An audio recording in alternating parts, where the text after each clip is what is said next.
is thorough, but we get the job done in time. So that's the hasty part of the end part. So let me introduce our group members.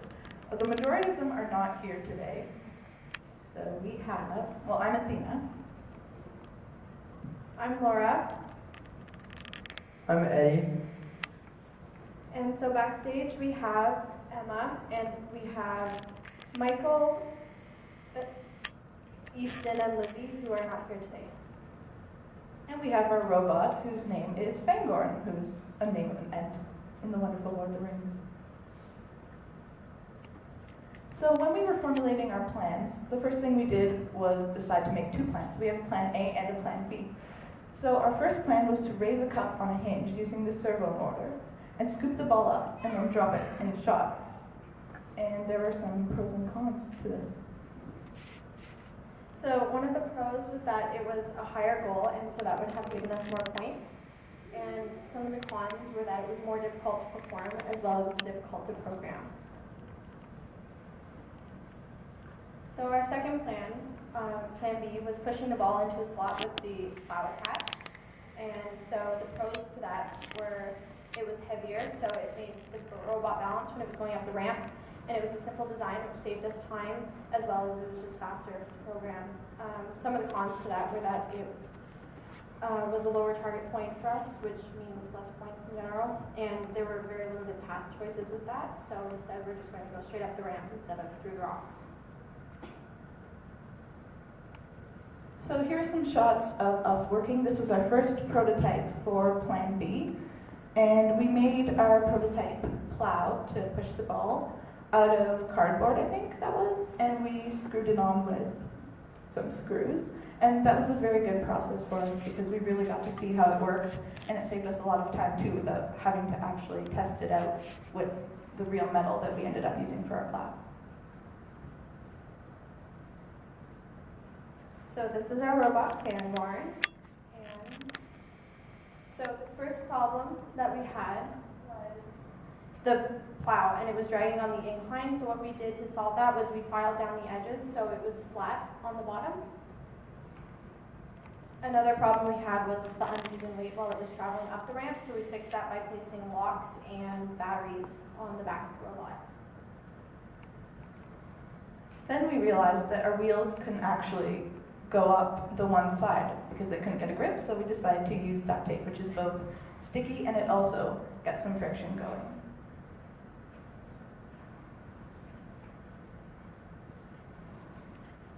And we also realized that our robot was going all over the place while it was going up the ramp, so we installed some sensors to keep it in the middle of the path it was going on. So throughout this process, what we've learned was teamwork, responsibility, communication, trial and error. So for the teamwork, we all contributed many different ideas, and we contributed different ideas, and we all planned that out together. And we came to a conclusion that Plan B would work better than Plan A. For trial and error, as we said, we did different prototypes, and we practiced ran it before we did the final solution, which was using the metal. Next time, I think we could have prepared Plan A and worked on it a bit better if we'd had more time. So that would have enabled us to aim for a higher goal, maybe trying a different approach, trying to use a completely different strategy, maybe Plan C might have been interesting as well. And overall, I think we did very well in our process. It was enjoyable. Thank you very much. Very spirited, nice team colors. And they don't have a ring, so we're getting a ring.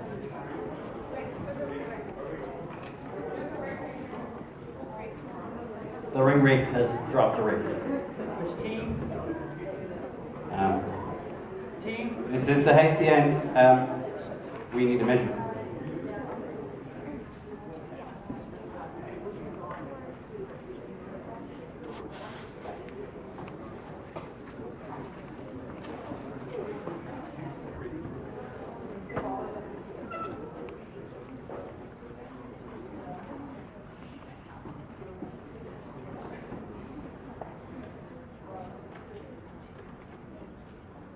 And currently we are debating robot people ring location, separation distance.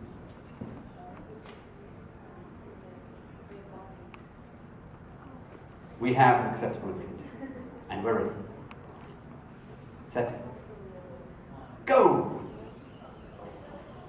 And they're off. I'm not sure this is the plan. The ring appears to be to the side of the scoop.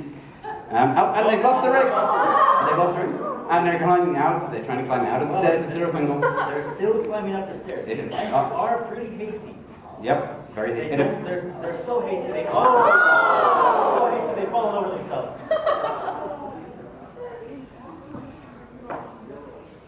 The duct tape appears to have be less sticky to the wheel than the stairs. They're still falling over themselves.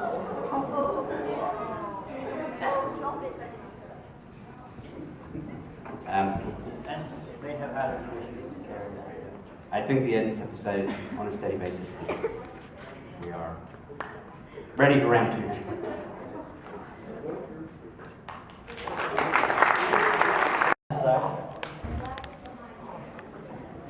It's the Ents.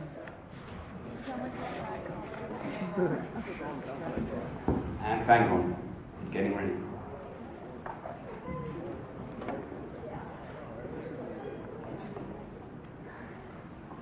And the ring really is misbehaving today. Well, the judges are happy. The referee says it's good. They're going in the opposite direction again. They seem to be turning. There are some subtle modifications to the duct tape. More duct tape. The wheels are going in multiple directions, which I don't think is what they meant to happen. Those ants still can't seem to make up their minds. They do take their time. Hopefully, they'll make up their minds soon so they can go up these stairs. The end mood will end shortly. Again, this will take another 3 days. So please, have a nap. Relax. And they're off. Maybe. Not quite. There we go. Yes. They're going up the stairs. They're pushing the ring. And slipping. Nope. They're trying. They're keeping going. Well, is having none of it. He wants the ring for himself, and he shoves Frodo down the stairs. Hang on. Fangor down the stairs, sorry. Right, these are Ents. It seems the Ents are not as wise as they say they are. I suspect it's the wood. They're made of wood. They don't want to be near a volcano. They're trees, after all. For those who don't know about Ents. Now the Ents decided to have a party. Oh. Good job.